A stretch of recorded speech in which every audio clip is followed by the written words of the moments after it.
Hello, folks, and welcome in. As you join, as always, drop your name and where you're calling in from in the chat while I launch this poll for you. Once that poll's up on your screen, feel free to fill it out. It'll help us get some information about who's in the room and really orient ourselves for today's session. I'll get us started in the chat.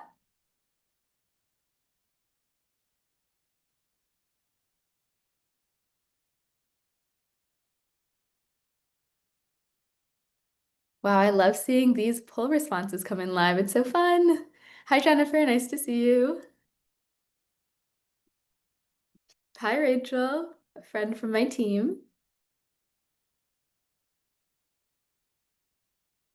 I don't know where you folks are calling in from today, but it is very gloomy over in Boston, Massachusetts. The fall weather is settling in. Cozy in my sweater though, so I can't complain too much. Hi, Casey. Hi, Rachel, my co-presenter today. Again, as folks enter the Zoom room, we'll get started around 1:02 to give folks a second to settle in. But in the meantime, you can fill out the poll and drop in where you're calling in from in the chat.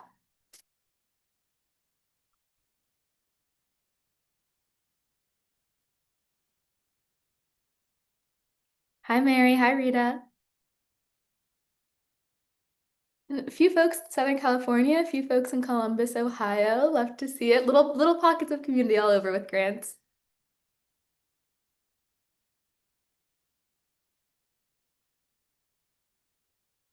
Minnesota, I'm from the Midwest, so I love to see my Midwest representation.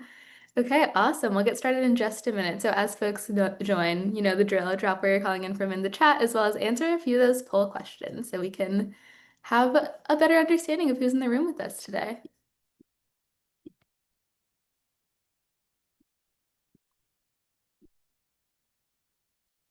Some folks from South Dakota, from Florida, from North Carolina. Awesome. Nebraska. And also feel free to drop what your role is, your organization, any information that you'd like to share with everyone. I know our chat's always a lively, friendly place. How do you bet a senior business consultant? Sorry. Whoa, just choked on my words there. This session will be recorded. We're getting into some admin stuff in just a moment, but I want to give folks until about 1:02, until about right now to join us today. So gonna get us started. Again, as folks join, feel free to keep filling out that poll and dropping where you're calling in from and your role in the chat. But welcome to today's grant workshop. As always, a little primer on who we are. Our goal is always to focus on challenges that grant writers are trying to solve while identifying different tools and sharing resources to support them along their way. So for those of you who are new here and new to Instrumentl, we're the all-in-one grants platform for grant prospecting, tracking, and management. We help over 4,500 nonprofits and grant consultants save time in finding and applying for more grants. So as folks continue to join the room and continue to fill out this poll, I'm going to end it for us for now, just so I can see who I'm hanging out with today, who me and Rachel are hanging out with today. So it actually looks like for half of you, it's your first Instrumentl workshop. Again, welcome. And for those of you who are regulars, happy to see you again. Feel free to leave some notes for our friends in the chat. Let them know anything you feel like they should. The second question for those of you that filled out the poll was about how confident you feel in your current post-award compliance practices. And honestly, a lot of you are doing great. I'm seeing a lot of fours, a lot of fives. We do have a couple of threes and twos and ones, so hopefully there's something for all of us to take away today. And in terms of if folks have used Instrumentl before or not, it looks like we've got about a pretty split room. More than half of you haven't had a trial or tried out the platform today, which is pretty exciting because a lot of Rachel's tips layer really, really nicely onto what we'll share in a bit. And speaking of Rachel, today I'm so excited because we are joined by a federal compliance and grant lifecycle expert, Rachel Werner from RBW Strategy. And the whole gist of today's presentation is that she'll be sharing her expert insights for federal grant compliance. And we're so excited to have her share her expertise on this really timely and sometimes hairy topic. Couple of quick FYIs. Our event is about 60 minutes long today. And as we move through the presentation, if you have any questions, please drop them in the chat. I'll answer them there or we'll hold them till the end for Rachel to answer. And also, I wanted to share that we will be sharing out the recording as well as the slides after the session, so feel free to sit back. And I know that we're all really busy and working really, really hard, so thank you so much for taking the time out of your day to be here. If you need to step away at any point, feel free to do so. Again, you'll be getting a recording after. And I do really encourage you folks to stick around to the end because Rachel has offered a very generous raffle prize for us today. Rachel is raffling off a version of her course, which is a self-paced grant management boot camp. So this is a really exciting course that I'll drop a link to in the chat in just a moment. It's full of a ton of really great resources and opportunities for learning. So I'd really encourage you folks to stay and share your feedback with us at the end of this session. Ultimately, I've previewed this a bit before already, but you'll leave today's workshop with practical compliance strategies, so those 10 proven federal grant tips that you can start using right away. Next, we'll have Rachel here, obviously, for our live Q&A, so she'll be ready to tackle any of your really specific compliance questions. So again, as you go along, jot down anything that you'd like to ask. And finally, we'll give you a hands-on look at how Instrumentl helps you put some of Rachel's advice and turn it into action. So by the end of the time together, you'll walk away with some really practical tips you can use immediately, expert guidance for your unique challenges, and also hopefully some tools to help you keep everything on track. To start us off, I wanted to quickly introduce the folks at Instrumentl who are here today before I pass the mic to Rachel. My name is Shaylee, and I'm one of the newest team members at Instrumentl. I'm an events and community manager, and my job is to help develop helpful and educational events like this one. My background to date has spanned a few different industries, but I've been so excited to always help folks who are doing a lot do it with just a little bit more ease. And I can see my coworker Rachel in the chat. She'll be here to help us share some information about Instrumentl later and also to answer any questions and help me win the chat as it goes on. And with that, I'll introduce our federal grants expert today, Rachel Werner. Hello, everybody. It's nice to see all you folks here. So I'm based in Maryland, and things are starting to turn into fall. Leaves are starting to fall off the trees. So wherever you are, I don't know. I feel a change in the temperature. So let me give you a little bit about my background before we dive into some of what we're doing today. So I'm the owner and CEO of RBW Strategy, which is a full life cycle grants consulting firm. I'm also the principal at MyFedTrainer, so we provide grant compliance training in all different forms to entities across the country, including state and local government, nonprofits, tribal government, as well as university, colleges, and other entities. Anybody who receives grant funding as a recipient or subrecipient. And collectively, we've raised over $450 million and managed over $2.5 billion in grant awards. So especially since the beginning of January, when there's been a lot of changes happening in the federal grant space, I've been really focused on educating others on what these changes are, what are the impacts, and also I call it more of our evergreen material on grant compliance, and just here to talk through some of the key tips that you can take back with you and integrate into some of the work that you're doing within your organizations. So just wanted to start off to get a pulse on that. Oh, thanks, Rachel. Maybe I should have my crown as the compliance queen. So what is your biggest compliance challenge? I'd love to know what you're dealing with right now. I'd like to know what you're sort of managing. It could be something that happened before January, or maybe some things that have arisen from January. I'm going to take a look at the chat just to see what people are sharing. And some of this we might go over, but feel free to think about some questions you want to ask during the QA portion. Oh, documentation, subcontractors, procurement, where to begin, training new staff. Oh, there's a lot in here. Keeping up with the changes. Yes. Yes. Budget, time and effort. Oh, fiscal agency, subrecipients. Yep. Oh my gosh. Yeah, you've got a lot of things here. And, I'm going to be talking about some of these, but definitely, if there's other questions that you have, feel free to bring them up, and I'm happy to answer your questions after the fact if you have something specific. So let's start off with talking about some of these rules. But before we do that, we need to talk about the importance of grant compliance. I call grant compliance the broccoli of, if you look at the grant life cycle and the various different activities, as let's say the meal that you have at dinner, you pick a meal, lunch.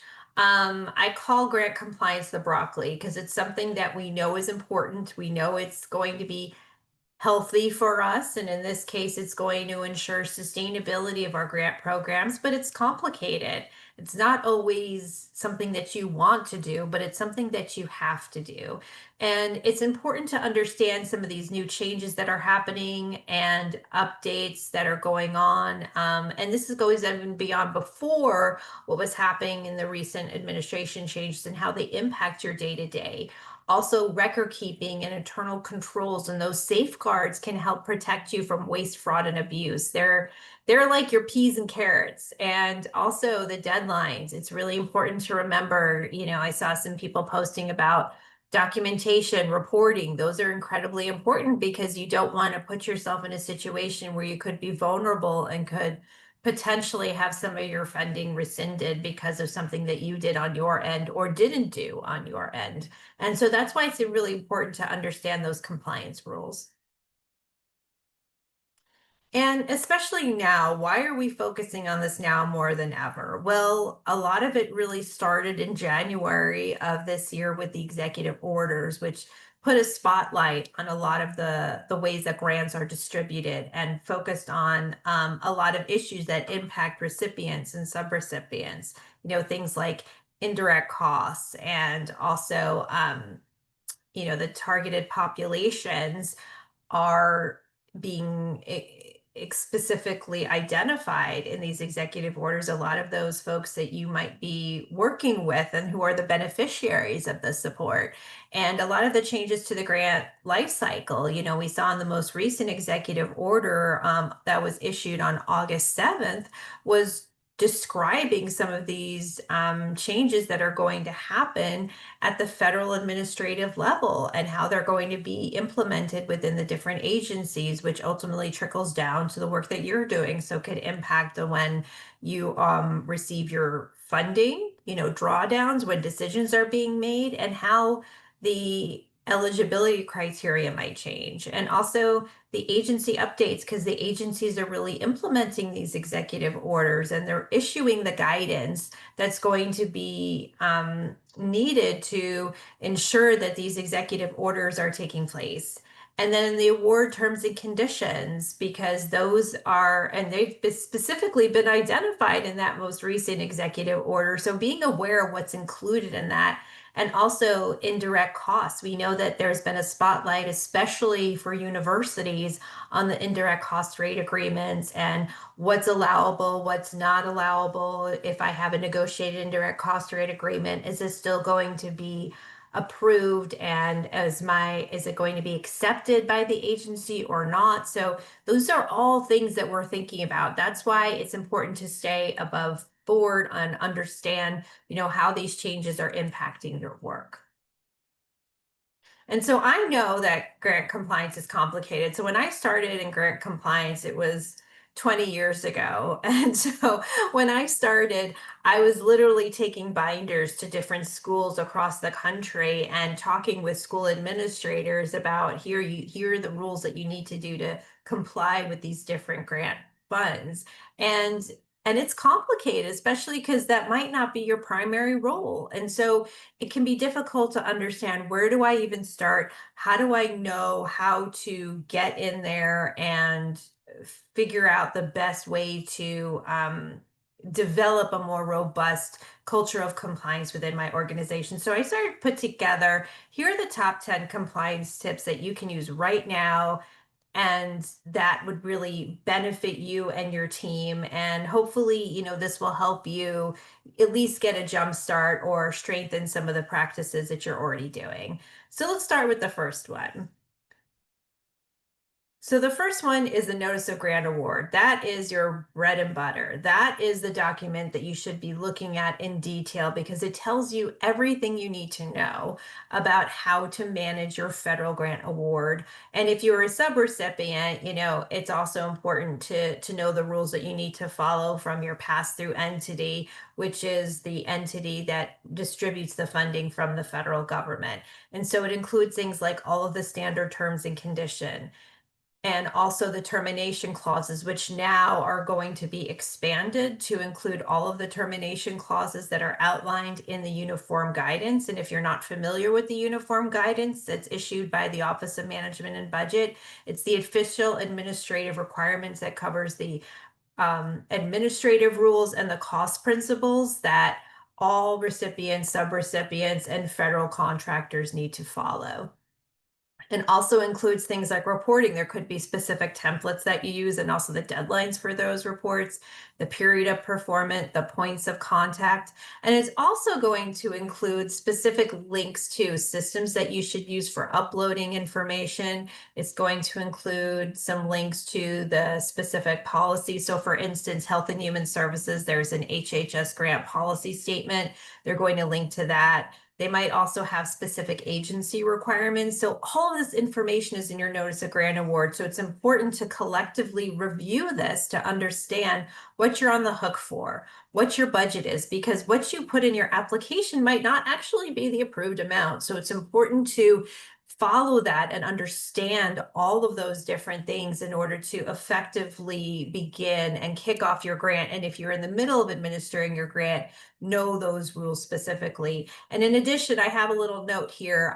Don't forget to review your subrecipient and contractor agreements because those are going to contain a lot of useful information as well. So if you have subrecipients and contractors, ensure that you understand what's in those agreements as well, and that they understand what is in those agreements and what they're on the hook for. Second is reporting status.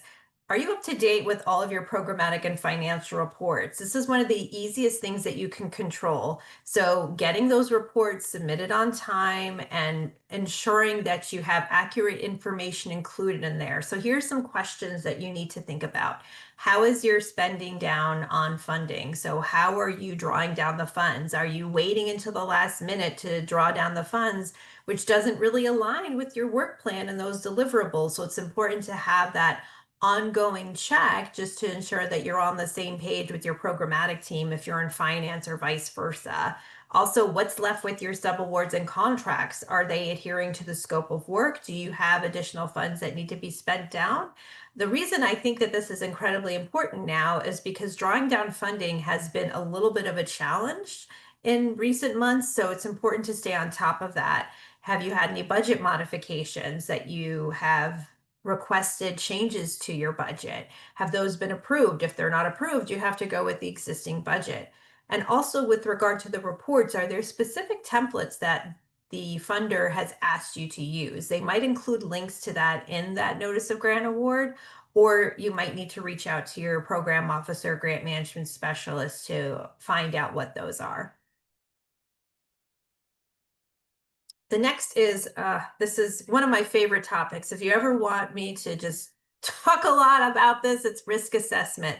And I think that this is something that is very good scenario planning right now, because I think that it really helps you identify those funds that could be at risk. And you can even do this beyond grant dollars. You can look at this for donors or corporate funding or anything where, and even you can look at this operationally. Let's say you want to launch a new program.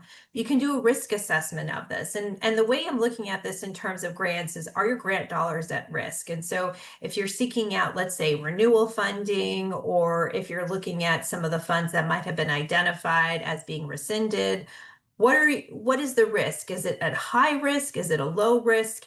And being able to identify that, you can then proactively develop mitigation strategies to address, well, what happens if this is the case? Do we look at state funding? Do we look at local funding? Do we look at other private dollars? What are the other ways that we can look at this for each of our different funding sources? So using this chart on the likelihood and the potential impact can help you really identify those areas where you should be focusing your efforts and prioritizing with regard to your grant funding. So next is a gap analysis. So I love a good gap analysis. So without going into too much detail, you want to think about your internal controls. So internal controls is basically a system to ensure that you have the financial capabilities and the operational capabilities, sustainability to ensure you're going to be a good steward of federal funding. And so one of the components of that is your written policies. So there are several components to internal controls, but what I'm going to focus on here is your policies and procedures, because that's the best way for you to provide written proof that you actually have processes in place and policies to ensure the effective administration. So it covers things like your ethical actions, such things like your whistleblower policy, your standards of conduct or conflict of interest, also your financial policies, things like your cash management policy, allowable cost policy, also procurement policy, travel policy. There's a number of them. And if you have any questions about that, I can, share more about that. But I think it's really important to look at adherence to 2 CFR 200 and the different requirements there, and to ensure that you can conform to that and ensure that you have the policies in place. And if you're missing information or if your policies do not conform to those federal requirements as included in the uniform guidance, it's important to get on the same page and prioritize to make those updates. And I know this can be a little tricky for those organizations where it's a little siloed and the policies might be in different areas. So you might want to think about the areas where it's most important. So let's say that you have a grant and you're going to be procuring some goods and services. Focus on your procurement policies first, and maybe not as much your travel policies if you don't have travel in your federal funding. So it's important to look at the different activities that are taking place, and that's where you can start to prioritize the different policies that you want to update. And so these policies will cover ethical behavior, financial management, programmatic oversight, and general compliance. So internal control. So I'm going to go into this a little bit more. So we talked about the written policies, but here there are 6 key areas that you really want to focus on. So a lot of people think internal controls is just about the policies and procedures, but it's actually more than that. The first is separation of duties. You want to have a system in place where there's different individuals who are doing the action, who are authorizing the action, and that creates a system of checks and balances. So if you have, let's say, accounts payable, the person who is going to be approving is not the same person as that might be looking at the report and making a decision, based on, what the account information includes. So having that different authorizations, same as time and effort reporting. The person who signs off on a timesheet should not be the same person who authorizes that time is approved and in adherence to the required time in the application. So documentation is incredibly important, especially if you go through single audits, to have those records is necessary, and those include all financial, operational, programmatic information that's relevant to the administration of that grant award. And the next part is similar. So authorization, we talked about that a little bit more with the separation of duties. Asset safeguarding. So if you have property or equipment, ensure that you have an equipment log and that only authorized personnel is able to ensure that this information or those resources are properly secured, and there's a review process. And also reconciliation. So doing those ongoing reconciliations so you can avoid that sort of backup that happens with federal spending, so that when you're drawing down funds, you're not waiting until the last few months to spend your grant funds, that they should be on an ongoing basis and they align with what's happening in your work plan. Okay, so the next budget reconciliations, perfect segue. So don't wait to the last minute to modify your budget. I have that in bold because it's so important. So it's important not to wait until the last minute. So if it's a huge red flag if your spending does not align with the work plan. So when you receive that spending or that approved notice of grant award, your spending needs to begin when the activities for the work plan begin.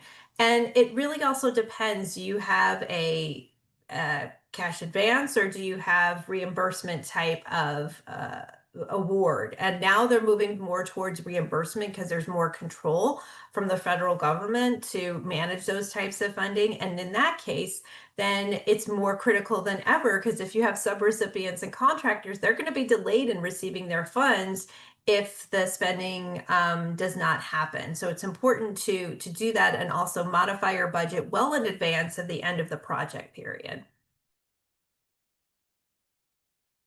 Okay, so record keeping. So as I mentioned before, as part of internal control, this is the documentation. This is one of the best risk mitigation strategies that you can do and ensures that you're being a good steward of funding. So you want to keep your financial records. So any reports, reconciliations, count information, and also information from your subrecipients or your contractors, any invoices, agreements, anything related to procurement. If you're doing a bid, having the criteria for what constitutes a good contractor subrecipient, how you made your decisions, keeping all of that information on file, evaluations, especially if you're working with an external consultant, reports. So keeping all that programmatic and financial reporting information in one place. Also, correspondence and agency notifications. So any pertinent emails or any updates that you have received, it's important to save all those emails and put those in one place, especially for a single audit, because then you have it all together. So having these records are really critical to ensuring that you have all that you need in order to move forward and have a good record of how you've documented the administration of your grant program, and especially being in compliance with 2 CFR 200, the uniform guidance, and also your policies and procedures as well. So tracking and maintenance. So this is something, kind of piggybacking on the importance of record keeping.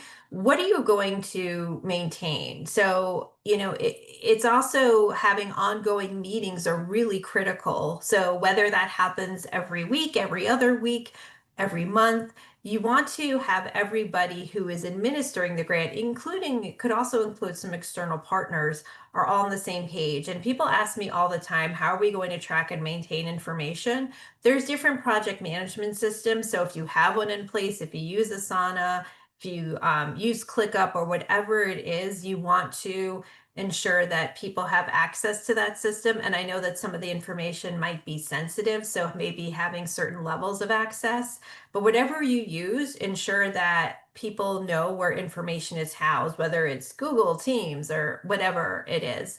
And also maintaining that documentation. So if you have a lot of procurement information, ensure that that's uploaded. You don't need to do that, every week, but at least maybe on a monthly basis to avoid any sort of last minute scrambles, particularly before an audit, and anything like programmatic or financial changes. If there was a budget modification, if there are key personnel changes, any reports or any deadlines or updates, subrecipient monitoring. So any risk reviews, information on suspended and debarred entities, and having the proof of that in there would be incredibly important. Conflicts of interest, and also budget reconciliation. So these are just examples of some of the information you want to track and maintain, and putting that in one place will be incredibly helpful.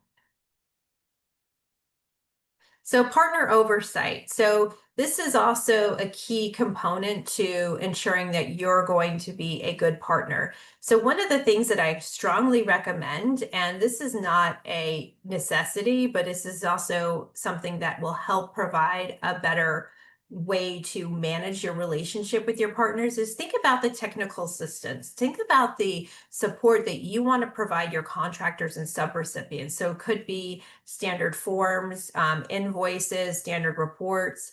What kind of information do you need from them that will help you respond better to the federal agency if you are a pass-through entity? So it's important to think about what information you want coming in a standardized way that'll help you be better equipped to respond to your needs as a pass-through entity, and also better support your subrecipients and contractors. Some of them might have varying levels of experience in managing federal funding. So with subrecipients, doing individualized monitoring plans and putting in special conditions for those that might be high risk in those agreements, doing that suspension and debarment review to see if they are an excluded entity, and also thinking about site visits or desk reviews. And with contractors, the risk assessments are so important to assess how vulnerable you are working with certain partners, and identifying and being clear about the scope of work and the schedule and the timeline,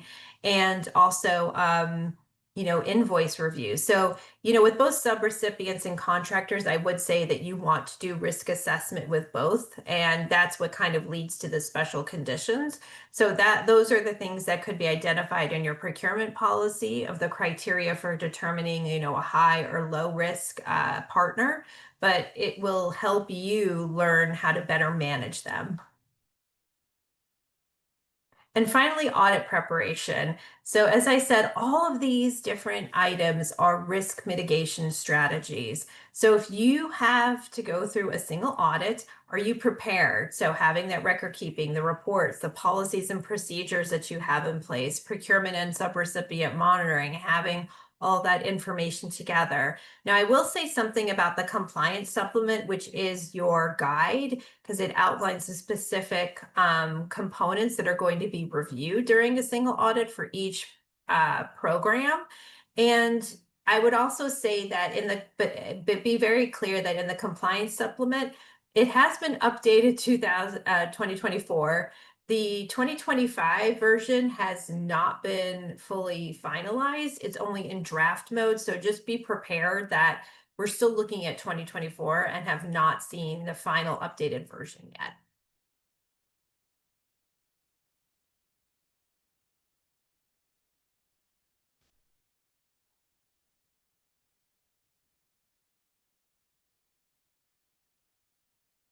Oh, you are muted. Oh, thank you. I was just introducing Rachel onto the stage and she's here. So I appreciate the heads up, Rachel. Thank you, Rachel. We've got a couple Rachels on the call today, which is always fun.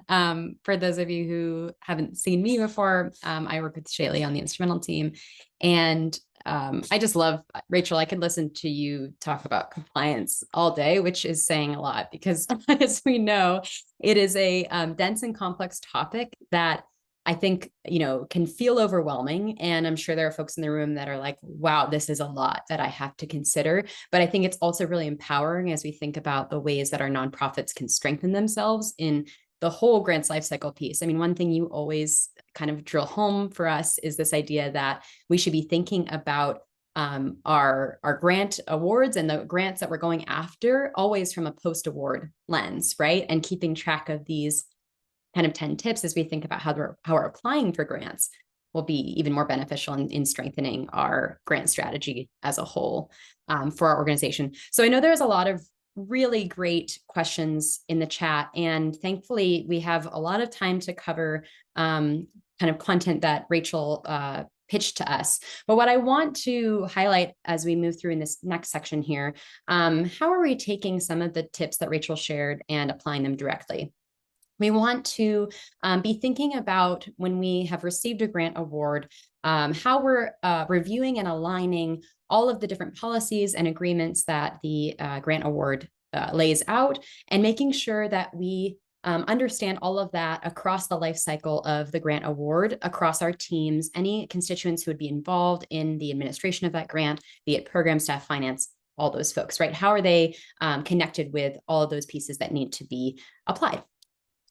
You also want to be kind of strengthening the controls, all these documentation procedures and record keeping that do take a little bit of time to get yourself set up on, but will benefit you years to come as you start to develop a stronger internal kind of compliance strategy. All these procedures are going to just benefit your organization as a whole.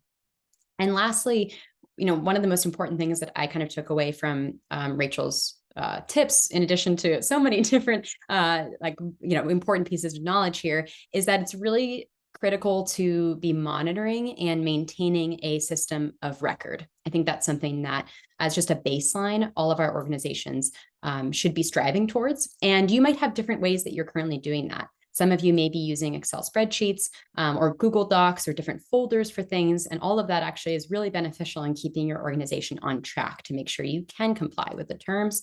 I'm going to show you how you can do a little bit of that in Instrumentl today, because I know there's some folks in the room who maybe haven't seen the magic of that in action. And for folks who actually are already using Instrumentl, you may not even know that some of these features may benefit your organization in some of that systemization of that truth source, that one source of truth where you are going for all of the information you have about your grant awards. So for folks who haven't signed up for Instrumentl before, there'll be a link in the chat. Oh, Shaylee's dropped it already. And this is a special link just for folks in the workshop. It'll give you expedited access right into Instrumentl so that you can actually start developing your own project tracker. And for folks who are like, oh, I actually have grant awards that I'm already managing, and I want to understand a little bit better how Instrumentl's set up to support that, you can input that information right in here as soon as you start your first project. So I'll highlight some of that. One thing I do want to emphasize before we kind of move into showing what Instrumentl can do is that Instrumentl is essentially set up for best practices on grants management. So if you're today thinking, I'm not necessarily sure I want to move forward with Instrumentl as the platform, I would encourage you to follow along, just focusing on the ways that I'm setting up a proper grants management system so that you can think about ways this can uniquely apply to whatever system of record you're currently using. So with that, for folks that are currently signing up with that first link that Shaylee dropped in the chat, you're going to be prompted to fill out your initial information, the usual stuff, name, email, organization, all that jazz. And for folks who are consultants today, maybe think of a particular client that you're working with who might be a good example to test this out. You're going to eventually get to this project screen. Now, for folks who haven't been in Instrumentl in a while, you might have seen an older version of this. We now have a way for you to update a statement of need right in here. So I took one that I wrote for the nonprofit I'm using as an example today. Sorry to interrupt. I can't see your screen. Oh, let me do a redo on that. Thanks, Shaylee. Of course. Okay, I moved my face out of the way so you don't need to see that twice. Okay, how's that? Perfect. Thank you so much. Yeah, thank you so much for calling that out. So I'll get to this project screen. As I mentioned, you probably have a statement of need that exists for your organization right now that you could copy and paste right in here. This is going to help Instrumentl essentially formulate a setup for you for your project searches so that you can get matches to new grants, but also manage your existing ones. It's going to generate a couple of keyword examples. You could even use these keywords for upcoming prospecting that you're doing for projects you're looking for fundraising for. So it suggested a couple: after school summer educational programs, arts and culture access and participation. If you're like, Instrumentl's not pulling what I need, you can always browse all of the categories and select the ones that are relevant. This is, again, going to help align you with the best fit funders for your funding project. And then you'll click next.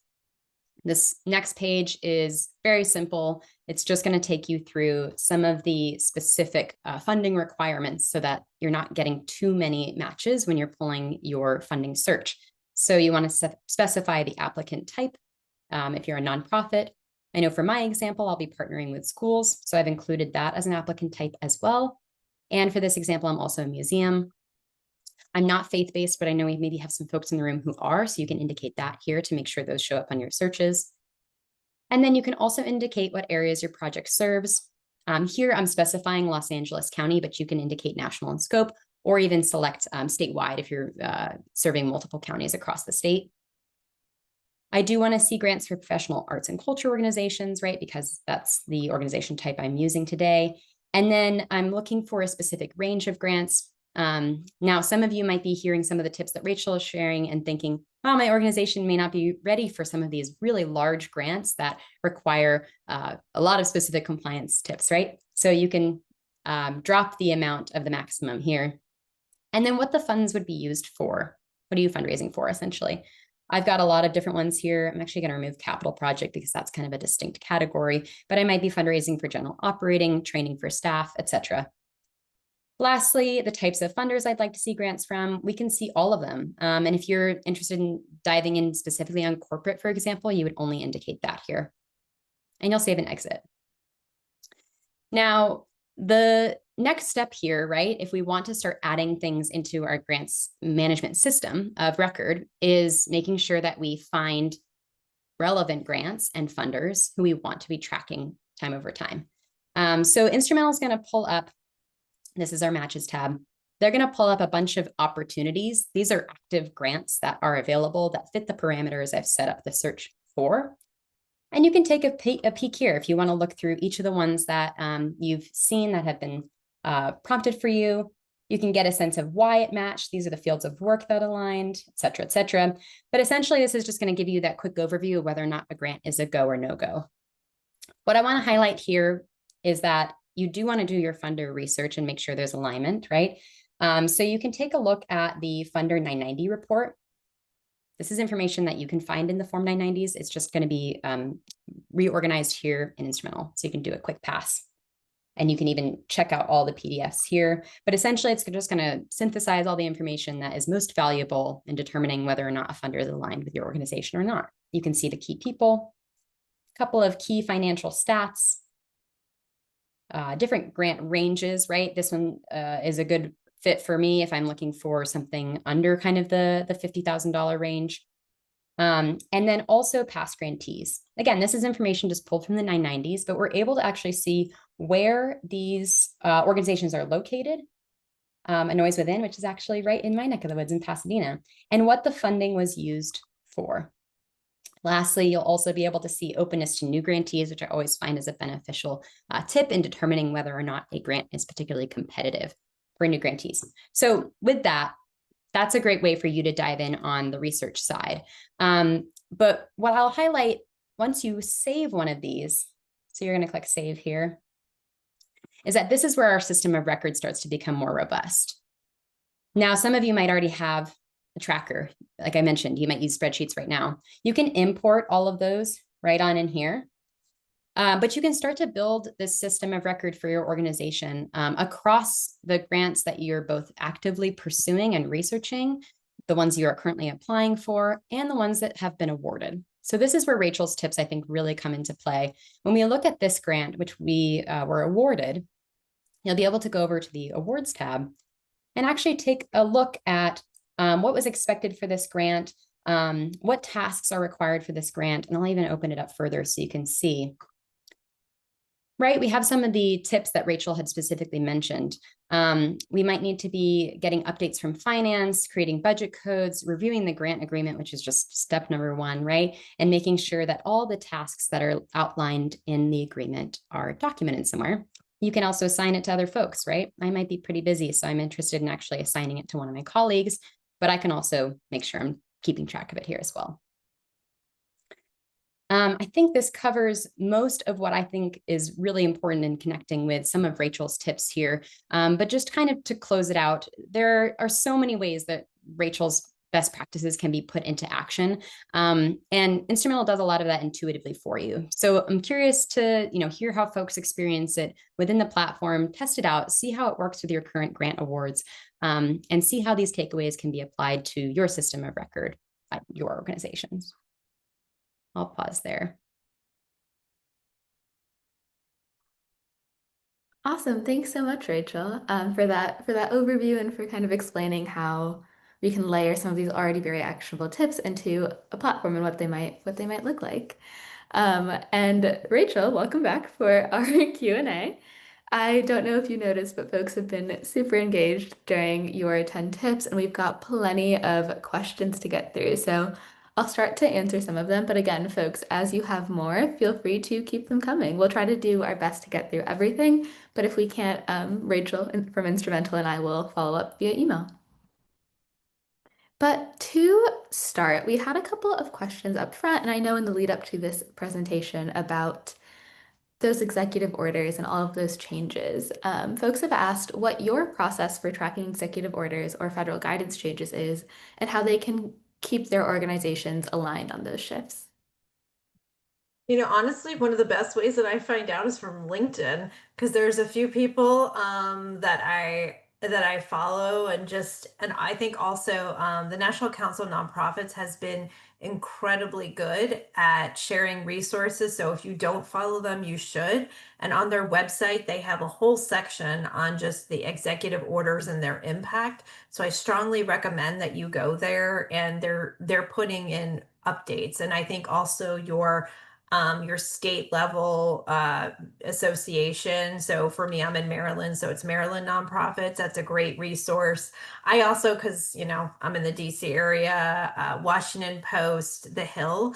So I definitely think that there's several those are the ones that are my go-to. So. Definitely. And yeah, I feel like with those breaking executive orders, LinkedIn is really seems to be the place to start, including some of your own posts. Yeah. Sometimes people will notify me and I'll say, oh, I was away for 2 hours. I didn't realize that this came up. So yeah. Yeah, it's definitely crazy how fast things change. But what systems or routines help you embed compliance into day-to-day operations versus treating it as a year-end scramble? Yeah, and I think that it's, because kind of what Rachel was just going through with Instrumentl, either Instrumentl or your system. I think it's important to look at that notice of grant award and identify, what are the key milestones. So let's say you have a report that's due on June 30th. Don't wait until June 20th to work on it. Start it in, it could be the end of April. And so identify the different milestones that need to be met in order for you to complete that deliverable. So I would just say, looking at whatever system you use, whether it's a spreadsheet, whether it is a system of record or a cloud-based system, that you incorporate those key deadlines and identify the people responsible for them. And I know that somebody asked a question about using AI, and I think that there's a lot of ways you could use AI, and this is a great way to incorporate that. And I also think AI could be used for things like looking at your notice of grant award. And listing out the different deadlines that need to be met or the compliance requirements or even looking at your policies and procedures and identifying gaps. So there's a lot of ways that AI could be used as a way to leverage what you have against data that's available publicly. Definitely. That makes a ton of sense. And I think that kind of that piece of, making all of those deadlines super clear and evident to everyone, I think ties in well with our next question, which is for organizations managing multiple federal awards or acting as a fiscal agent in collaborative grants, how do you coordinate that cross-award compliance without overburdening any of your staff? Because as we know, folks have got a lot on their plate these days. And that's where a proper project management comes in. And so I'm going to go back to that beginning of the award when you're kicking things off, having a really strong project plan and also identifying the way that you're going to communicate with each other and identifying the platform or platforms that you're going to be using and who's responsible. So once you have that clarity, you can then start to identify where you're going to involve different individuals throughout the process, because obviously your partners are not going to be as involved in the day to day. They may feed into things like your programmatic reports or even financial reports. So identify where they're going to have to be involved and provide them with that information up front. And sometimes that could be including it in that notice of grant award, the agreement that you have with your subrecipients, and when you expect to have that information available, including a table. So I think it's working within the systems that you use and being clear about who's responsible. So having core responsibilities identified and determining when those touch points are and what information they need to provide to you is incredibly important to do that at the onset. Yeah, definitely. And this, I think we had this question come in from Francine, and I think that ties to that, like managing that crossword compliance, making sure that you're compliance is ready and in good shape year round. Francine asked, would you say grant compliance starts with grant writing? So ensuring you're creating a program and budget that will be compliant and can report on? Yes. Short answer, yes. I mean, I've actually done a training on post-award compliance during the pre-award process. And one of the best things you can do is look at that notice of funding opportunity to see what's required from you on the back end. Because a lot of times people just focus on getting those applications submitted, but not about what happens when you are awarded funding. And so it's important to look at those components that are in that notice of funding opportunity, which is your treasure trove of information, to see what you could be on the hook for. And so having those the internal controls in place, having an understanding of how the grants are going to be coded and who your team is going to be, who's going to be administering the grant, that could be done before you even receive the award funding. Mhm. Definitely. And this kind of ties back to that risk assessment table you showed. Just how folks can kind of be prepared for those grants that they're writing to make sure that they're writing the ones that are, the best suited for them. And we actually had a couple of questions come in for that, some from Catherine and Ruby. So the first question here is, what is the calculation or metrics that are determining the level of risk in that table? What are the different factors folks should be looking at? And I think that's something that you could develop as an organization, because I think that every organization is different on what they consider a risk and how that risk is going to impact you. And so you could do 10% is like a low risk. Medium risk is maybe 40%. High risk is above 70%. Those are just calling things that. I don't think it's a hard and fast rule. So it's something that you could think about. And I know that as a project management professional, we don't, this was a module or process that we looked at in order as part of the process for obtaining a PMP. So, you could look at some of those materials and see if there's something that's more identifiable. And some might have more specific percentages of identifying and maybe having more criteria based on that. So there's probably some more resources out there that you could take a look at if you're looking to dive deeper into that area. Definitely. And then as a follow-up to that, or maybe a question related to that, when you're running your risk assessment, do you run a risk assessment for every grant, federal and non-federal, or are there certain ones that you're more um, eager to do them for, I guess?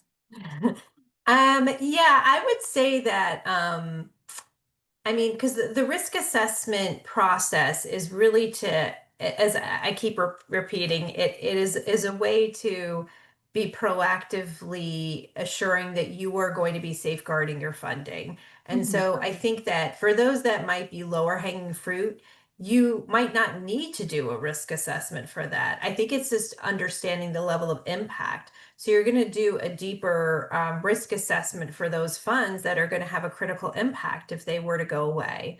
And so I think that you could look at all of your grants, but it also depends on how much funding you have. Some organization could have, you know, almost 100 different grant funds. So I think it's prioritizing those that are going to have the most impact, and also on the specific program areas that you're prioritizing this year. So thinking about that collectively, and going down from there. And also, what are your resources that you have that can do those assessments as well? So you have to kind of think about what you have internally that you could leverage, and which ones are going to have the most impact. Because if you have, like, let's say 4 grants that are 40% of your grant funding, you want to focus on that.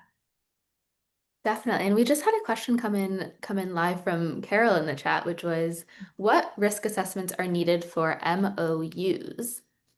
Oh, so memorandum of understanding. So I guess those could be more for your partners.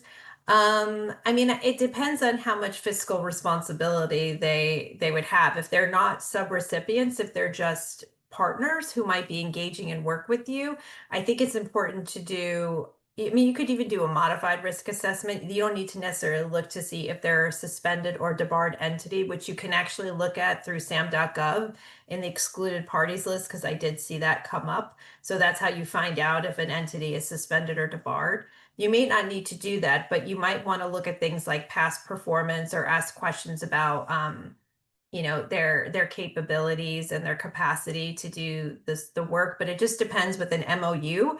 Is that constitute a subrecipient relationship or just a partner? Because you may not need to do an extensive risk assessment for those who might be programmatic partners and not have some kind of financial stake in your work. Yeah, definitely. And I think this is in kind of the same realm in terms of trying to understand what different types of organizations need. But L'Oreal asks, what about a group of grassroots orgs coming together as a coalition and applying for federal grants to increase their operational budget? What are some things that they should be thinking about in terms of compliance?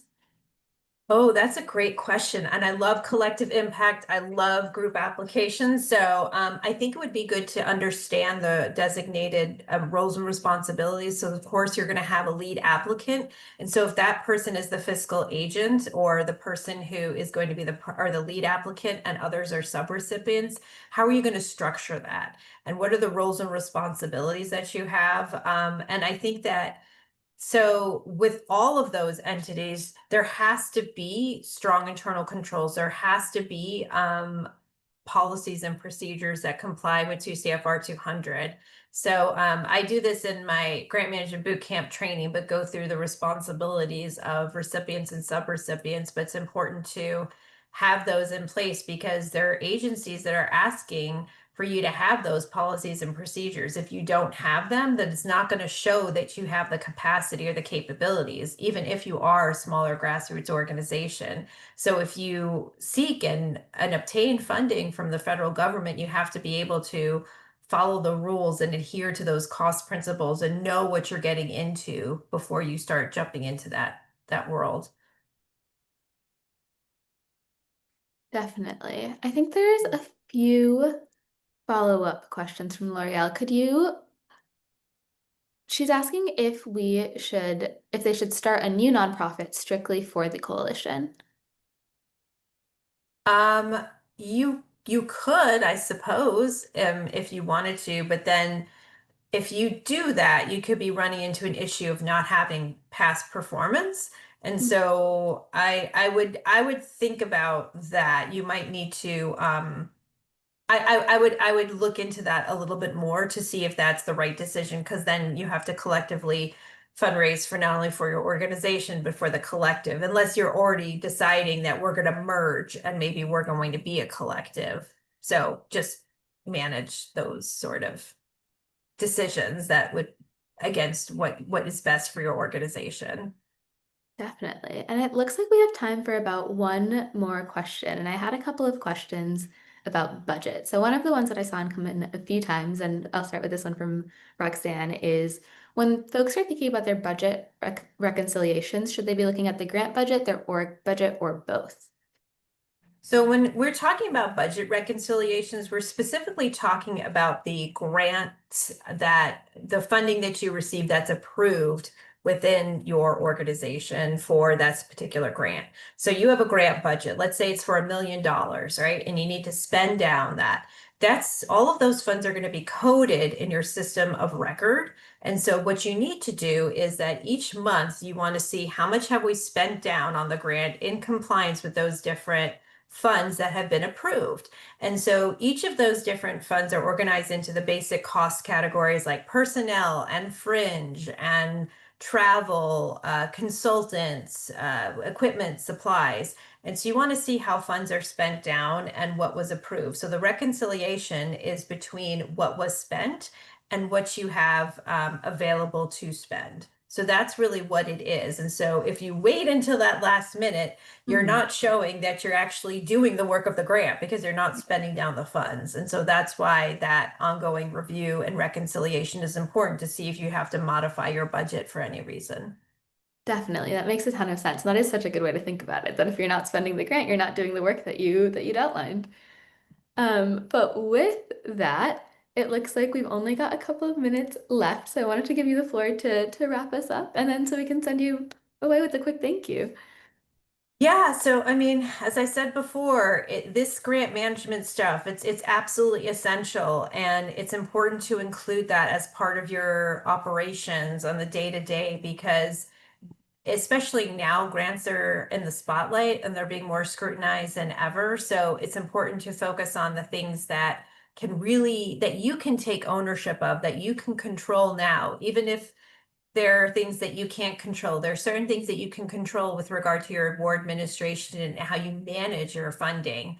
And also identify those areas where you might need improvement. Do you need to have better systems? Do you need to develop your policies? Do you need to review your notice of grant awards and understand those in more depth? Do you need more training for your team? And also think about leveraging this process for other awards, because I think that it can really benefit you to develop a scalable system, especially if you have other grants. So Awesome. That was the perfect summary. And for that, and for all the folks in the chat today, I would love to just say thank you so much for joining our stage today. You always show up with the most actionable and practical tips and with a depth and wealth of knowledge to share. So we're so happy to have you here. And I'm going to drop a link to your site in the chat so folks can check out any of the additional resources if there's anything, any color you'd like to add about MyFedTrainer or the work that you do. oh, thank you so much. And we have a newsletter that we send out our weekly grant tips. So I can't stress enough how important that is. If you want to see some of the changes that are happening in federal administration, we do provide, some tips on that and managing your federal awards and other grant compliance issues. And we also include our upcoming trainings and events where we have available on our website. So look forward to, connecting with you all, and feel free to, and it also has contact information. So feel free to ask questions because we answer questions all the time about compliance matters. Awesome. Well, thank you so much, folks. With that, you'll see that Rachel just dropped a few more additional events that you can RSVP to in the chat. And as we mentioned, some of Rachel's resources are actually the raffle prize. So as I end out this webinar, please leave your feedback so you can be entered into to check out some of her really wonderful resources. Thank you all so much. Thank you, folks. Have a good rest of your days.